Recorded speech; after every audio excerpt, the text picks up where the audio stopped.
ശാശ്വതികാനന്ദയുടെ കൊലപാതകം കോടതി മേൽനോട്ടത്തിൽ അന്വേഷിക്കണമെന്ന് പ്രതിപക്ഷ നേതാവ് വി.എസ്. അച്യുതാനന്ദൻ പറഞ്ഞു. വെള്ളാപ്പള്ളിയുടെ സാമ്പത്തിക തിരിമറിയും കോടതി മേൽനോട്ടത്തിൽ അന്വേഷിക്കണമെന്നും വി.എസ്. ആവശ്യപ്പെട്ടു. LDF വലിയ ഭൂരിപക്ഷത്തോടുകൂടി വിജയിക്കും.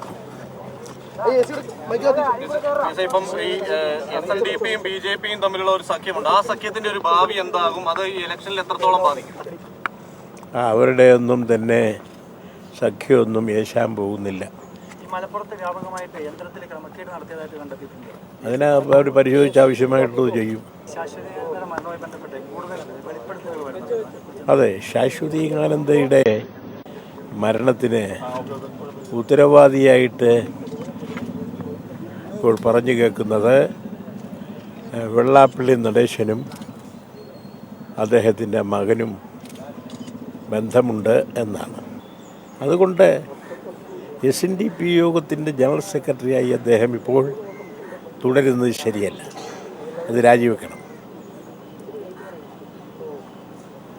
അതേപോലെ തന്നെ ശാശ്വതികാനന്ദയുടെ മരണത്തിൽ അദ്ദേഹത്തിന് പങ്കുള്ളതായി, കുടുംബത്തിനും പങ്കുള്ളതായി വ്യക്തമായിരിക്കുകയാണ്. ആ രണ്ട് കാര്യങ്ങളെ സംബന്ധിച്ചും വിശദമായ അന്വേഷണം കോടതിയുടെ നേതൃത്വത്തിൽ നടത്തുകയായിരിക്കും സത്യം പുറത്തു വരുവാൻ നല്ലത് എന്നാണ് എൻ്റെ